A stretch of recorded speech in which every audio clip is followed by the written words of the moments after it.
بسم اللہ الرحمن الرحیم نحمدہ و نصلی علی رسولہ الکریم اما بعد۔ پروگرام آپ کے مسائل اور ان کے حل میں ایک دفعہ پھر آپ حضرات کے سامنے حاضری ہوئی ہے۔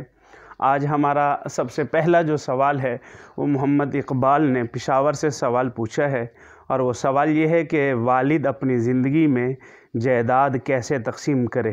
کہ بیٹوں کو 2 حصے اور بیٹی کو 1 حصہ دے، یہی طریقہ ہے یا اس کا کوئی اور طریقہ ہے، اور کیا والد کو زندگی میں تقسیم کرنا ضروری ہے یا نہیں ہے۔ دیکھیں، اس کے بارے میں تھوڑی سی تفصیل سمجھ لیں کہ انسان کے پاس جو زندگی میں مال ہوتا ہے، انسان اس مال کا خود مالک ہے، اس کا جیسے تصرف کرے وہ تصرف کر سکتا ہے، اس کو کوئی روک ٹوک نہیں سکتا، اور انسان کے مال پر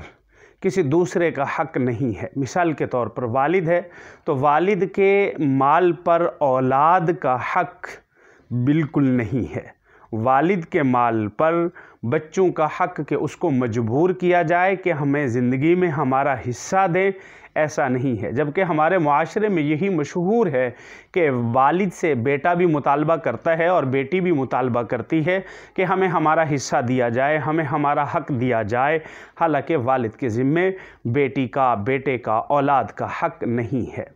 لیکن جب والد کا انتقال ہو جاتا ہے، انتقال ہو جانے کے بعد اب جو کچھ مال ہے وہ میراث ہے، اس کو شریعت نے میراث بنایا اور میراث کے شریعت نے حصے مقرر کیے ہیں۔ لیکن اگر والد اپنی زندگی میں اپنی اولاد میں مال تقسیم کرنا چاہتا ہے تو یہ میراث نہیں ہوگا، بلکہ یہ ہدیہ ہوگا، جسے ہم ہدیہ، گفٹ اور تحفہ کہتے ہیں، یہ وہ تحفہ ہوگا۔ اور اس کی تقسیم کی بھی چند صورتیں ہیں۔ پہلی صورت تو یہ ہے کہ تمام اولاد کو برابر مال دے، بیٹے اور بیٹیاں، ان میں جو میراث کا قاعدہ ہے کہ بیٹے کو 2 حصے اور بیٹی کو 1 حصہ، یہ نہیں، بلکہ فرمایا کہ سب کو برابر دے، بیٹے بھی برابر کے شریک ہیں اور بیٹیاں بھی برابر کی شریک ہیں۔ اور دوسری صورت یہ ہے کہ اگر جیسے میراث تقسیم کی جاتی ہے، اگر ایسے تقسیم کرنا چاہے تو ایسے بھی تقسیم کر سکتا ہے۔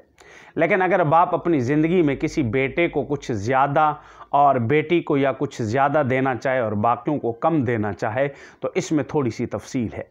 اگر باپ اس نیت سے دے کہ اس سے دوسری اولاد کو محروم کرنا مقصود ہو یا ان کو نقصان پہنچانا مقصود ہو تو یہ تو شرعاً بالکل جائز نہیں ہے کہ ایک بچے کو بہت زیادہ مال دے دیا جائے اور دوسرے کو بالکل نہ دیا جائے، محروم کیا جائے، یا اس کو دیا جائے تو تھوڑا سا دیا جائے، تو یہ طریقہ بالکل ٹھیک نہیں ہے، ناجائز ہے، اس سے بچنا چاہیے۔ البتہ تھوڑا بہت 19-20 کا فرق کہ والد نے کسی بچے کو تھوڑا سا مال اپنی اولاد میں سے زیادہ دے دیا اور اس سے اس کی جب وجوہات پوچھی گئیں تو والد نے وجوہات بتائیں کہ یہ بیٹا میری خدمت کرتا ہے اور اس کا کھانا پینا ہمارے ساتھ ہے اور اس کے پاس میری علاج گاہ ہے، یہ میرا علاج کرتا ہے، دوائیاں وغیرہ لاتا ہے، اس کی بدولت میں نے باقی بھائیوں سے اس کو تھوڑا سا مال زیادہ دیا ہے،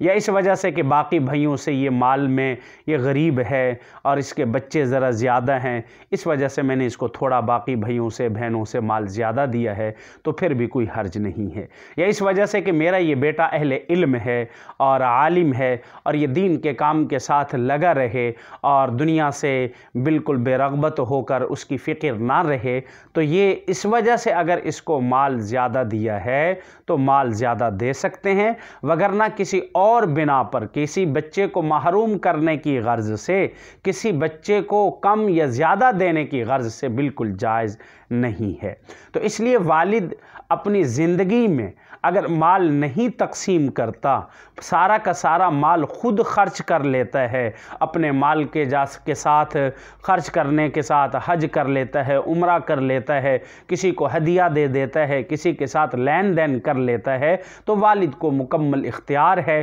اس میں کوئی کسی کو مجبور نہیں کر سکتا کہ تم نے یہ مال ادھر کیوں خرچ کیا ہے، ہمیں دینا چاہیے تھا، ہمارا حق تھا، ایسے شرعاً نہیں ہے۔ جزاک اللہ، اللہ تعالی ہمیں عمل کرنے کی توفیق عطا فرمائے۔